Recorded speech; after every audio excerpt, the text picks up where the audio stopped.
Hi, my name is David Cook. Today we're going to discuss how to choose an intraocular lens. I'm mainly going to center on lenses chosen with formulas that are available for free, mainly on those that are in United States machines that come for free. I'll mainly discuss spheres, and these are the questions that I want to answer. What do you do if you have several formulas? How do you choose which formula to use? What if you have no formulas at all on your device?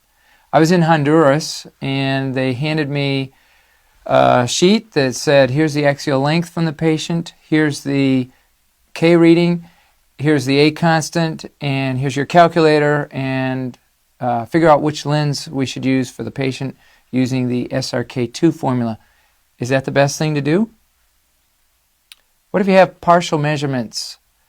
I was in Zimbabwe and I was entering the country. I had my A scan in my suitcase and I had a separate autokeratometer, autorefractor. They saw that unit, they confiscated it at the border, and I was only there about a week. They kept it most the whole time. So all I had was the A scan. What do you do if that's all you have? What do you do if you have no measurements? What if their eyes are very short or very long? And what if you don't have the proper lens constant for the formula that you're using? I'll try to answer all those questions today. At the very end, and so if you're only interested in these, you could run to the end of it. At the very end, I'll discuss real briefly, what do you do if you have eyes that have high astigmatism or eyes that are post-LASIK? Here we go. If you have partial biometry measurements, so you're entering a country and they take away one of your units, what do? There was a nice paper that came out in 2012 by a group from the United States Navy. They do humanitarian missions, and apparently they've run into the same problem because they published a paper that looked at this particular question, and they found that if you only have axial lengths, then the best thing to do, so you don't have a keratometer, you take this formula and you take 1.3 times the axial length and you add 75 to it, and you use that number instead of your K's. That works better than just guessing. What if you have only K's or you don't have any measurements? They found that there was no formula that worked for these. The best thing to use was just the mean intraocular lens power for that particular population. Well, how do you know that power? They published another formula, and this was also for humanitarian missions, and this was also out of the United States Navy. This particular author right here was on both papers, and this one came out a few years before. This was in 2009. They showed the average or the mean IOL power for several different populations. And if you look at it, it was about a 21.5 diopter lens. Now, for the Taiwan population, it was 20.0 because that population is a more myopic population. So a more myopic population is going to require a lower lens power. These A constants were about a 118.5.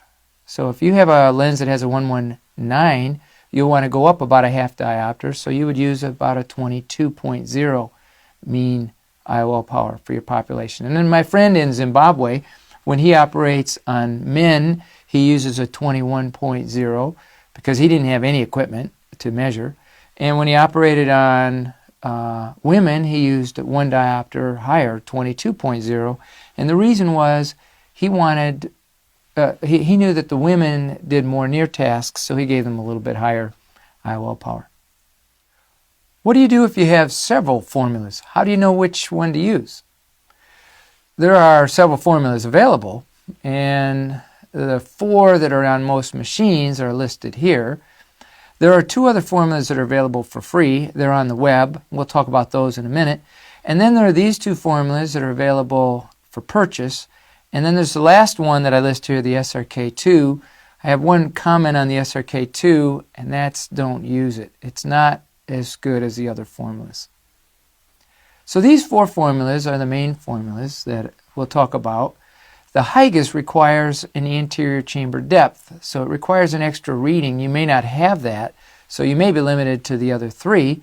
The SRKT does not do well with steep corneas. The T2 might be a better option. Dr. Huygens in 1993 published this paper that showed there was a problem with the SRKT in steep corneas.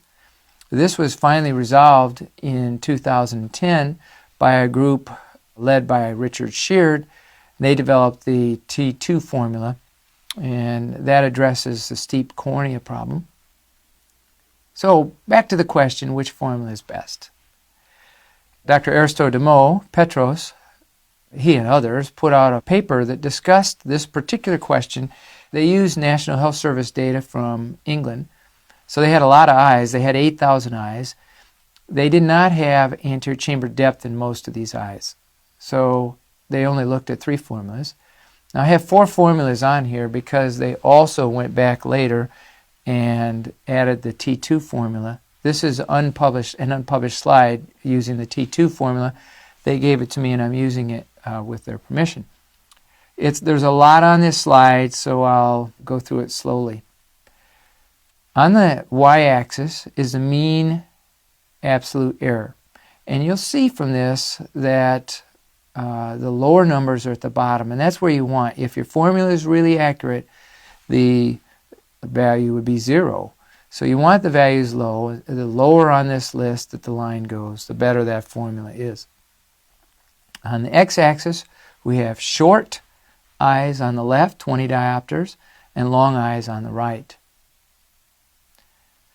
Most formulas, if you look at eyes from about 21.5 millimeters to eyes that are 26 millimeters in length, so that's most eyes, most formulas are about the same for most eyes. Short eyes, you see a difference here. One formula, the Hoffer-Q, has a lower mean absolute error, so that's a better formula. And several papers have shown this as well. Long eyes, there's quite a spread. And you'll see that the blue and the green lines, the Hoffer-Q and the Holiday 1, do not do well in long eyes. The best one was the SRKT. It was statistically significant better for long eyes. Now at the really long eye length, there were only about 20 in this group, so you can't say much about these really long eyes. There was another group, mainly out of Baylor, that looked at the question about really long eyes and said, for eyes that are longer than 25, can we correct those by just adjusting the axial length? And they came up with different formulas to use for each of those lens formulas. I've looked at about 500 of these eyes, and in my data, the best one was the Holiday 1 adjuster, and it worked really quite well. So that's the only one I'm going to list in this paper. But you could look up any of the others if you're interested. The reference is at the bottom of the screen. Basically, the intraocular lens is determined by adjusting the axial length. You take the IOL master axial length. Well, you take 88% of the IOL master length. You add to it 2.9, and you use that as your new axial length and put it in the Holiday 1 formula. So, now is another question. What do you do if you have no access to any formula? Like in Honduras, where they handed me a calculator. You're way better off to look on the web. There are a couple formulas available for free on the web. This one is the T2 formula calculator. This is available at richardsheard.net for free. Another one, and that was out of England. This one is out of Australia.